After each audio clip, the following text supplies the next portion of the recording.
ဟိုးရှိရှိတုန်းကစိတ်လန်းဆိုပြီးတဲ့တောအုပ်ကြီးတစ်ခုထဲမှာအရန်ကိုသဘောကောင်းပြီးကစားရတာဝါသနာပါတဲ့စင်ကလေးတစ်ကောင်ရှိတဲ့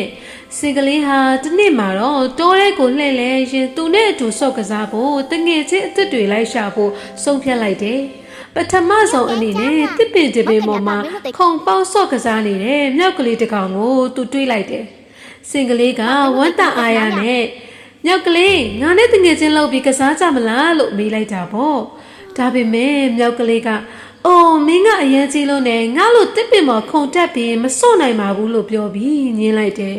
စင်ကလေးဟာစိတ်မပြတ်ဖဲရှေ့ဆက်သွားတော့ရုံကလေးနဲ့တွေ့ပြန်တယ်ရုံကလေးမင်းနဲ့ငါတငယ်ချင်းလောက်ပြီးကစားကြရအောင်လေလို့ဖိတ်ခေါ်ပြန်တယ်ရုံကလေးကလည်းမင်းကအရန်ကြီးတယ်ငါလို့တွင်တဲဝင်နိုင်တာလည်းမဟုတ်ဘူးမြန်မြန်လည်းမခုံနိုင်ဘူးလို့ပြောပြီးထွက်သွားပြန်တယ်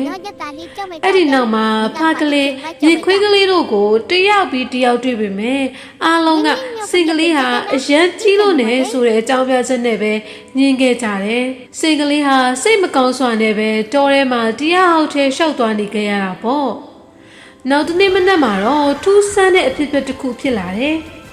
တော်ရဲကတလိမ့်ဆန်လေးတွေအားလုံးဟာထိတ်လန့်တကြားနဲ့ဟိုပြေးထီပြေးဖြစ်နေကြတာကိုစင်ကလေးကတွေ့လိုက်ရတယ်။ပြေးနေတဲ့ဝုံဝုံကြီးကိုစင်ကလေးကဘာဖြစ်လို့ဒီလောက်တော့ကြောက်နေကြရလဲလို့မေးလိုက်တော့ဝုံဝုံကြီးက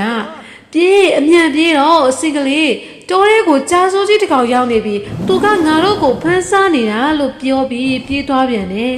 ။စင်ကလေးကတခြားသူတွေလိုမပြေးပဲရဲရဲစွာနဲ့ကြားစိုးကြီးစီကိုတွားလိုက်တယ်။ကြားကြီးကိုတွေ့တဲ့အခါ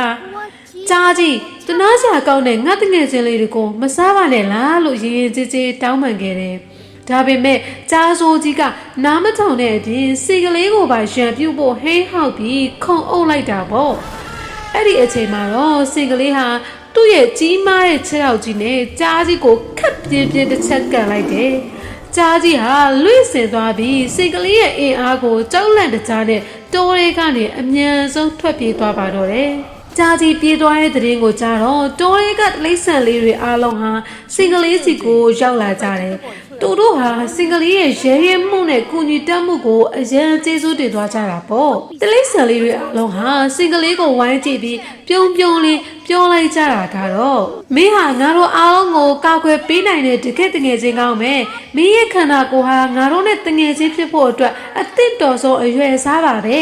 ဆိုပြီးပြောလိုက်ကြပေါ့ပုံမြင်လေးတွေမှာသင်ခန်းစာယူစရာလေးရှိပါတယ်လူတစ်ယောက်ရဲ့တန်ဖိုးဟာသူ့ရဲ့ရုပ်ရည်အရွယ်စားပေါ်မှာမူတည်တာမဟုတ်ပဲသူ့ရဲ့စိတ်ထားနဲ့ရဲရဲစွာကိုညီတက်မှုပေါ်မှာသာမူတည်ပါတယ်ပုံမြင်လေးကတော့ဒါပါပဲရှင်အဆုံးထိနားထောင်ပေးတဲ့အတွက်ကလေးတို့အားလုံးကိုကျေးဇူးပါ